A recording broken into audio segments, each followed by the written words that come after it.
नाज़रीन, खबरें अब तफसील से। राजधानी दिल्ली के कई इलाकों में बाढ़ का खतरा बढ़ गया है। हथनीकुंड बैराज ने एक बार फिर पानी छोड़े जाने के बाद यमुना नदी के पानी की सतह काफ़ी बढ़ गई है। दिल्ली में आज सुबह 8 बजे यमुना पानी की सतह 208.48 मीटर रिकॉर्ड की गई। यमुना नदी के पानी की सतह खतरे के निशान से ऊपर पहुंचने की वजह से पुराने लोहे के पुल के आसपास के इलाकों में पानी भर गया है। इसके अलावा कश्मीरी गेट इलाके में यमुना का पानी घुस गया है। यमुना नदी से सटे निचले इलाकों में रहने वालों को महफूज मकामात पर जाने की हिदायत दी गई है।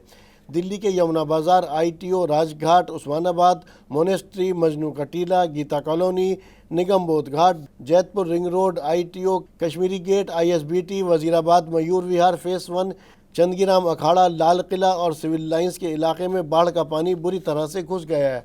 बाढ़ की वजह से ट्रैफिक डाइवर्जन भी किया गया है, जिससे दिल्ली के कई इलाकों में आज भारी ट्रैफिक जाम देखने को मिल रहा है। वहीं दूसरी जानिब दिल्ली मेट्रो ने भी बाढ़ के चलते कुछ अहम जानकारी ट्वीट के जरिए दी है। यमुना बैंक मेट्रो स्टेशन को बाढ़ की वजह से बंद कर दिया गया है। इसके अलावा एहतियात के तौर पर मेट्रो ट्रेन यमुना नदी के चारों पुलों से 30 किलोमीटर फी घंटे की रफ्तार से गुजरेगी। दिल्ली में बाढ़ के हालात के पेश नज़र आज CM अरविंद केजरीवाल वजीराबाद के वाटर ट्रीटमेंट प्लांट पहुंचे।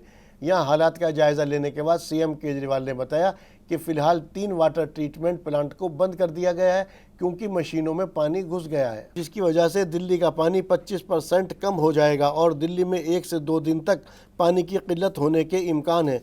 इसके अलावा दिल्ली में बाढ़ को लेकर आज लेफ्टिनेंट गवर्नर विनय कुमार सक्सेना ने DDMA की मीटिंग भी बुलाई, जिसमें CM अरविंद केजरीवाल ने भी शिरकत की।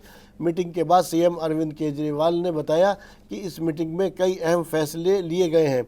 स्कूल, यूनिवर्सिटीज़ इतवार तक बंद रहेंगे। ज़रूरी खिदमात फराहम करने वाले सरकारी दफ्तर को छोड़कर बाकी दीगर सरकारी अफसरों को घर से काम करने के लिए कहा गया है। मीटिंग हुई जिसमें सभी विभाग थे LG साहब की अध्यक्षता में, और उसमें कई सारे इम्पोर्टेंट निर्णय लिए गए। एक तो स्कूल्स और कॉलेजेस और यूनिवर्सिटीज़ जो हैं वो संडे तक बंद करने का निर्णय लिया गया है।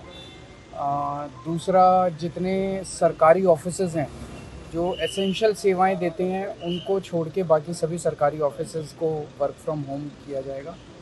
जो प्राइवेट ऑफिसेज हैं उनके लिए भी अपील जारी की जा रही है, एडवाइजरी जारी की जा रही है कि ज़्यादा से ज़्यादा जो है वो वर्क फ्रॉम होम से काम करें। पानी की काफ़ी ज़्यादा किल्लत होने वाली है। 25% पानी जो 3 वाटर ट्रीटमेंट प्लांट हमारे प्रोड्यूस करते थे वो 25% पानी कम हो गया है, तो वाटर की एक राशनिंग करनी पड़ेगी। अगले 1-2 दिन लोगों को पानी की दिक्कत हो सकती है। हैवी व्हीकल्स जो हैं जो एंटर करते हैं दिल्ली के अंदर, वो हैवी व्हीकल्स को नॉन एसेंशियल सप्लाईज़ जो कर रहे हैं दिल्ली के लिए उनको अलाउ किया जाएगा। नॉन एसेंशियल सप्लाईज़ वाले वो जो कर रहे हैं वो नहीं होगा। और रिलीफ कैंप्स में टॉयलेट्स की और बाथरूम की बड़ी दिक्कत आ रही थी क्योंकि साथ में कावड़ के भी बहुत सारे कैंप्स लग रहे हैं, वहाँ चले गए हैं। तो अब रिलीफ कैंप्स को, काफ़ी सारे रिलीफ कैंप्स को स्कूल्स में शिफ्ट किया जा रहा है ताकि सारे एडिक्वेट बोट्स, अगर बोट्स की ज़्यादा ज़रूरत पड़ेगी तो वो NDRF की टीम्स ऑलरेडी हैं वहाँ पे, और भी बोट्स अभी कितनी बोट्स हैं और कितने लोगों को रेस्क्यू कर लिया मेरे ख्याल से अभी तक लगभग 20,000 लोग रिलीफ कैंप्स में हैं और 50 से ज़्यादा बोट्स हैं। लेकिन अभी ये कहा गया उन्होंने कि ज़्यादा बोट्स की ज़रूरत होगी तो ज़्यादा, वो तो जितना पानी आ रहा है उतना उनको छोड़ना ही पड़ रहा है। वो वहाँ पे कोई रिजर्वायर नहीं है जो रखेंगे, तो वो तो आवरली डेटा आ रहा है कि कितना पानी वो लोग छोड़ रहे हैं। तो उसके हिसाब से ऐसा लगता है जो पानी कल छोड़ा उन्होंने वो कि आज शाम तक थोड़ी सी पानी लगता है राइज करेगा, उसके बाद हो सकता है पानी नीचे जाना चाहिए। लोकसभा इंतखाबात को लेकर हर पार्टी ने अपनी कमर कस रखी है। अब उत्तराखंड कांग्रेस ने भी अपनी तैयारियां शुरू कर दी हैं। आज उत्तराखंड के कांग्रेस नेताओं ने 2024 के लोकसभा इंतखाबात के पेश नज़र कांग्रेस के कौमी सदर मल्लिकार्जुन खड़गे और राहुल गांधी के साथ दिल्ली में वाक़ पार्टी ऑफिस में मुलाकात की। इस मीटिंग में साबिक़ वज़ीर आला हरीश रावत, PCC सदर करण मेहरा और रियासत के AICC प्रभारी देवेंद्र यादव भी शामिल रहे। इस मीटिंग में मल्लिकार्जुन खड़गे और राहुल गांधी ने उत्तराखंड कांग्रेस के नेताओं के साथ रियासत में बाढ़ के मौजूदा हालात को लेकर बातचीत की और बाढ़ मुतासरीन की मदद की हिदायत दी।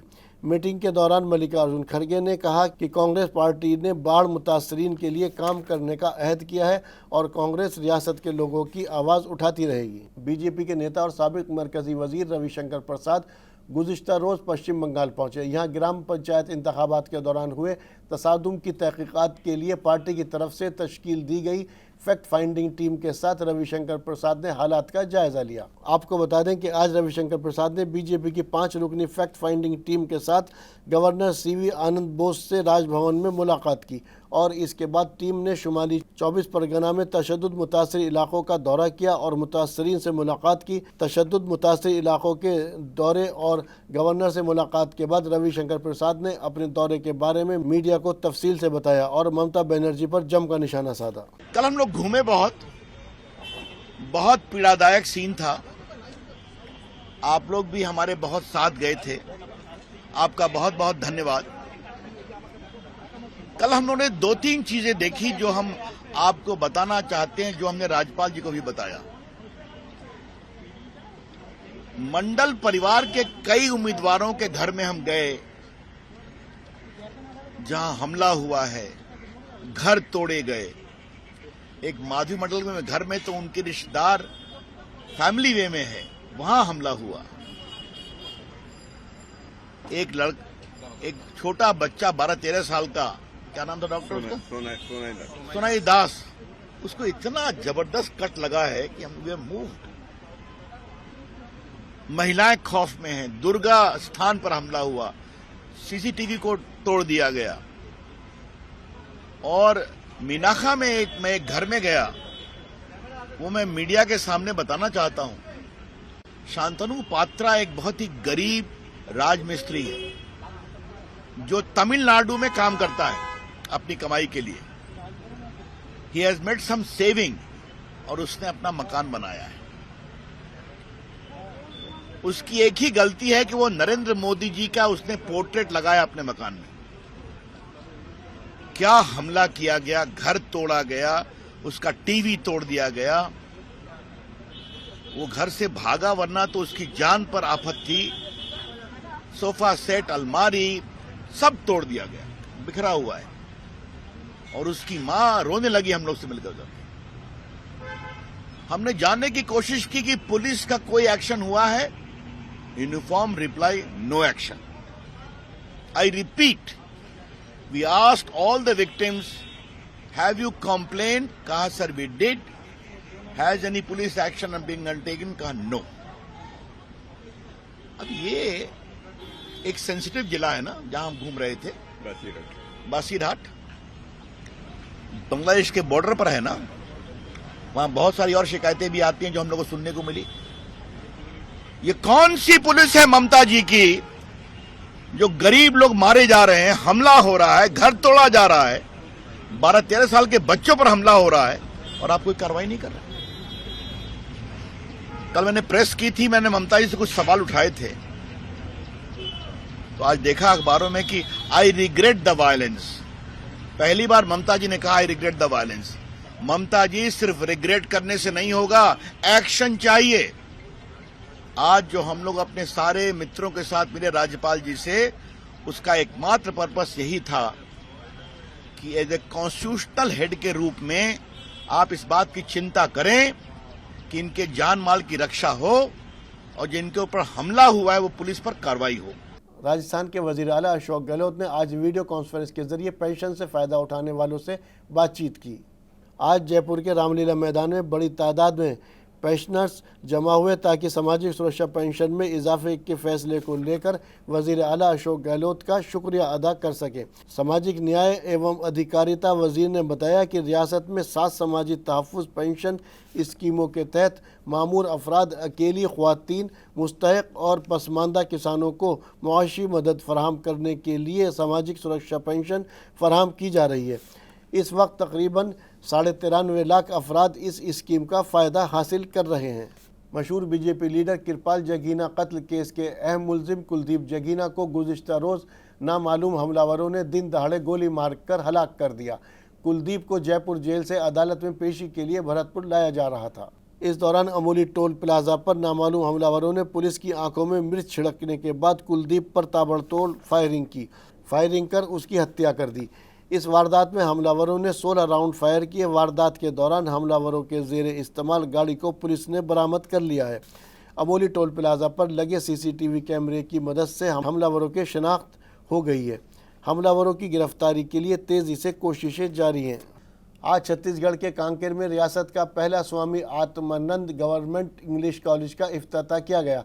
वज़ीर आला भूपेश बघेल ने वर्चुअली इस कॉलेज का इफ्तिताह किया। इस खास मौके पर ज़िले में शिक्षा हमर लक्ष्य अभियान के तहत मुंतखब तलबा ने वज़ीर आला से बातचीत की। वज़ीर आला भूपेश बघेल ने प्रोग्राम से खिताब करते हुए कहा कि हमने छत्तीसगढ़ के गरीब से गरीब घरानों के तलबा को बेहतरीन तालीम फराहम करने के लिए साल 2020 से स्वामी आत्मानंद एक्सीलेंट स्कूल शुरू किया था। यह स्कीम रियासत में बहुत मकबूल हुई।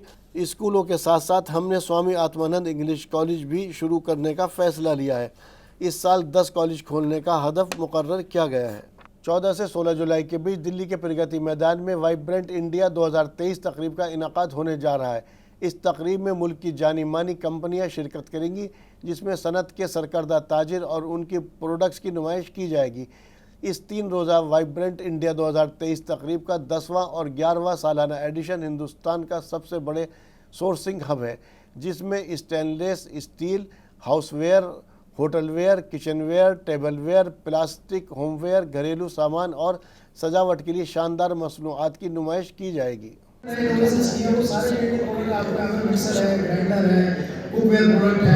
गैस है। मेक इन इंडिया में एग्जीबिशन में कुल 100% जोर है। ज़्यादा से ज़्यादा व्यापारी अपना ISI मार्का के नीचे मेक इन इंडिया मार्का लगा ही है। तो मेक इन इंडिया को लेकर ही पूरे इंडस्ट्री के लोग अपना काम कर रहे हैं और सारे के सारे लोग काफ़ी हद तक नए इनोवेशन लेके आ रहे हैं। परिंगल होमवेयर प्राइवेट लिमिटेड का बिजनेस है। मेरा हेड ऑफिस दिल्ली है और मेरा जो क्लाइंट है वो कुंडली है। और हम पूरे इंडिया में अपना कुकवेयर और अप्लायंसेस रेंज बेच रहे हैं। नॉर्थ इंडिया में हमारी बहुत डोमिनेंट पोजीशन है। पंजाब, यूपी, हरियाणा, दिल्ली में हम काफ़ी अच्छा मार्केट शेयर है हमारा। और इस वाइब्रेंट इंडिया के माध्यम से अब हम इसको ईस्ट इंडिया, साउथ इंडिया और वेस्ट इंडिया में लॉन्च करना चाह रहे हैं। लॉन्च हम ऑलरेडी कर चुके हैं वेस्ट इंडिया, ईस्ट इंडिया और साउथ इंडिया में, लेकिन एक डोमिनेंट पोजीशन हम चाह रहे हैं through this vibrant India exhibition. देखिए, मैं आपको एक चीज़ बताऊँ कि India is now the most populous country in the world. हम चाइना को बीट कर चुके हैं।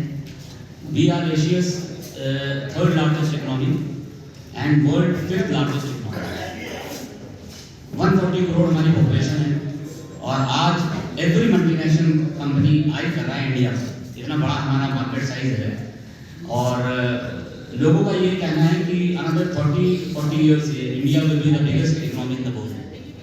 तो वाइब्रेंट इंडिया एग्जीबिशन में क्या होता है कि जो इंडियन एसएमईज हैं, इंडियन मैन्युफैक्चरर हैं, वो अपना प्रोडक्ट को इंडियन कंज्यूमर के सामने लाते हैं।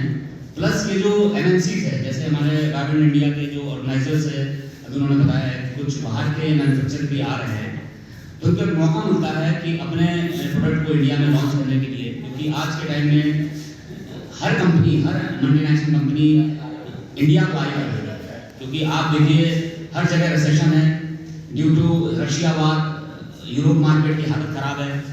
तो एवरी जो यूरोपियन, ये चाइनीज, ये ताइवानीज